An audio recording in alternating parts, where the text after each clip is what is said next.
Well, hey, good afternoon to you. I am out in the wilderness in the Ozarks. Beautiful down here. It's my handgun range. Really like it down here a lot. It's a beautiful spot. And I was down here filming, and I was filming a video specifically about division in our country. And as I talked, the Spirit kind of fed me a little bit of really having to check myself. How am I causing division in this country? Because, I'm putting these videos out. I'm definitely talking about things that are hot topic things. they're not like I'm not talking about the weather or my favorite thing in nature. Like, we're talking about guns, we're talking about the Second Amendment, we're talking about God, and it's all divisive things. And I kept thinking, well, like of course there's, no matter, like, you say anything about God, you're dividing. You say anything about guns, you're dividing. You say anything about the Second Amendment, you're dividing. And that's the reality of the situation that I'm in. And I kind of thought, well, how could, am I at least trying to limit the division that I'm causing? And I kind of wanted to take some time and talk about that. Because I believe I am and am not. And I think it's important that we as Americans, especially those of us who are influencers, so to say, people who are online speaking words and have an audience that then listens to those words. Like, what are we doing to lessen the division in this country and really bring in the unification? And I thought about it in really a couple different categories. Number one, politically speaking. I try hard not to talk about any sort of political thing other than the Second Amendment on this channel. I think if you've watched this channel, you might agree. You would probably say, well, I've never really heard him talk about like political aspects of the infrastructure of America, or I've never really heard him say, I like this politician or I don't like that politician. And every time I talk about a politician, I refer to them as the White House or Congress. Like, I typically don't say this guy's name or this woman's name unless it's specifically about them. And even when it's been about specific people, is usually what guns do they carry or something like that. Like, it's not, like in the last election, the only time I really did a video that had the word Trump or Harris in it was when they were talking about the guns they carry. So I did a video on that. Obviously, when the Trump shooting happened, I did a video on the gun itself. I didn't really do a video on the shooting or any of my opinions. It was really just based on, well, what kind of gun was used and how'd that play out. So I feel like, generally speaking, I would argue most of you probably don't know me politically at all. Like, if you said, well, he's a Republican, or if you said he's a Democrat, you would be wrong. You'd be 100% wrong. I am neither one of those things.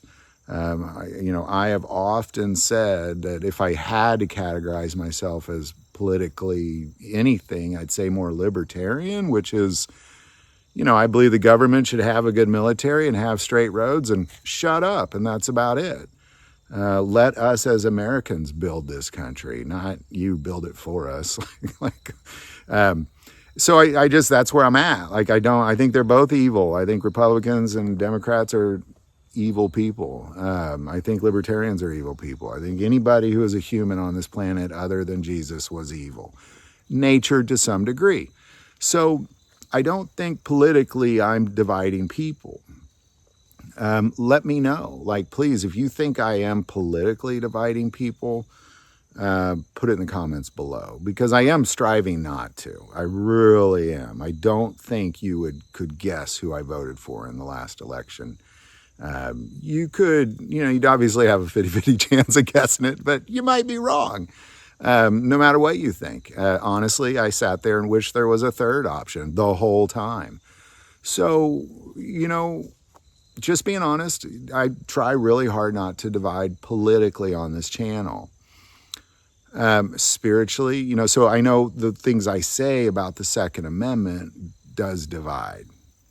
I know that, and I can't help it. Like, I believe in freedom of self-defense. I'm not a big, strong guy, and I get older, as I still want to continue to defend myself, my family, my neighbors, my loved ones. Like, I want to be able to do that with the equalizer of a firearm. I want to be able to know that our country is in at least good hands of the citizens who are an armed society. There's a beautiful thing in that if people are responsible. I also speak highly of responsible gun ownership, not just everybody just be all crazy with your guns. So I know that the Second Amendment aspect divides. I can't help it. That's where I'm at. But it is the only political thing I talk about. I believe it all. The other thing then is spiritually, and I know that's going to cause division as well. If I say anything about God at all, it's going to offend probably 50% of the people that hear those words. But one thing I am certain of is that I am not trying to speak words that cause division, because I know naturally I was a teacher forever. I was a principal forever. And I'm naturally a people pleaser. Like, I desire that when people are around me, that they're happy people, that I speak words of affirmation into them, that I have empathy for their struggles that they're going through, that like these are important things to me and always have been, even before I knew they were important to me. It was just who I was. But there's times that God asks me to say things that I know are not going to go well. I know they're not going to go well. And I even kind of often pray, like, God, you sure about this one? This sounds like a big one. It sounds like this is going to make a bunch of people mad. And it doesn't matter. I still have to say it, because I know that Jesus Christ himself wandered around on this earth just poking people, making them so angry with the things that he said, like not on purpose. He's just declaring the kingdom of heaven in its true form. And it made him angry. It made him angry. And that's the reality of what's happening here as well, is that there's this thing that I'm saying that I like, ready or not, here it comes. It's going to make you angry. And I wished I wasn't the messenger many times. I really do. I really do. But I am, and I'm glad to be it. I wish I was only giving the good news of the Word of God. There's a lot of that, but oftentimes I'm giving the bad news of the Word of God, and there's a lot of that because we're humans. We live in a world that's filled with good and evil. Light and darkness exists, so therefore there's good and bad stuff to be declared in the Word of God, and it's going to step on toes. And then the third I'm going to say is more of a specific spiritual thing, which is really revolving around the church itself and its behavior. Because believe me, I know I'm dividing when I speak out against the church. I'm very aware of it. But what God has shown me over the years is he has opened my eyes to the reality of churches, because I spent many years in one county getting to know every single pastor in that county and what they're doing in that county very well. And he opened my eyes to the selfish wickedness of just really what's the Sunday show, not even the church at all. Like, they're not being the church like you see in Acts. They're not being the church like Jesus. They're not being the church like the disciples. They're just doing a show on Sunday and collecting a ton of money for it. They're not feeding people. They're not clothing people. They're not taking care of the widow's orphans. They're not visiting the prisoners of the sick. They're none of that. Not performing miracles. Not raising up disciples. And if they are raising up disciples, it's like they're going through a workbook once a week at a coffee shop. Like, that's not how Jesus raised disciples. So they're really not even doing that. They're preaching the word 45 minutes a week. And that's all they're doing. So a righteous anger grew in me as I watched the real ministries of that region suffer. and the Sunday show just banking it. And after staring at it for years, God put it in my heart to blast a trumpet on that thing, but never of my own, like, well, here's what I think about it. It was always through his word, always. Like, we went through the book of Malachi for like a year. Just here's what the church, here's what the church, here's what the church. Now we're going through the book of Matthew, specifically verse by verse, so we can know what it is we are to really be doing as a church. So obviously when you realize, well, wait a second, the church is doing this, but we ought not to do that. We need to do this other thing. You have to say it. You have to say it out loud. Especially when you're going through it verse by verse, because Jesus said it out loud, so it needs to be said out loud.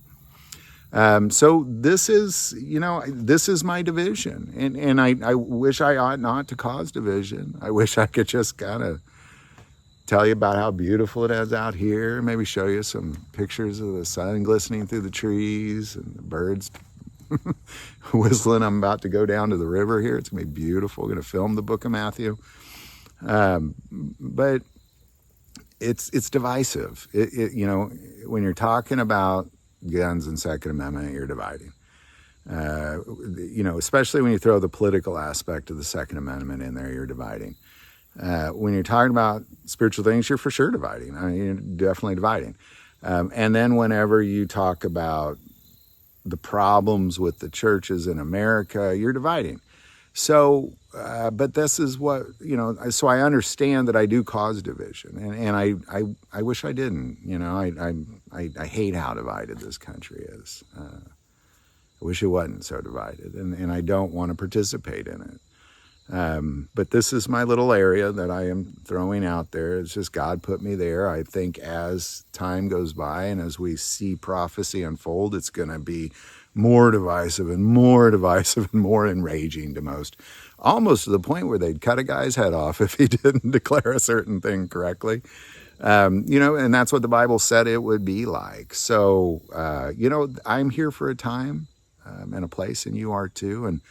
But generally speaking, outside that, there is no, for me, that's my division, and I hate when it comes up at parties. I usually try to tell them, I don't want to talk about work.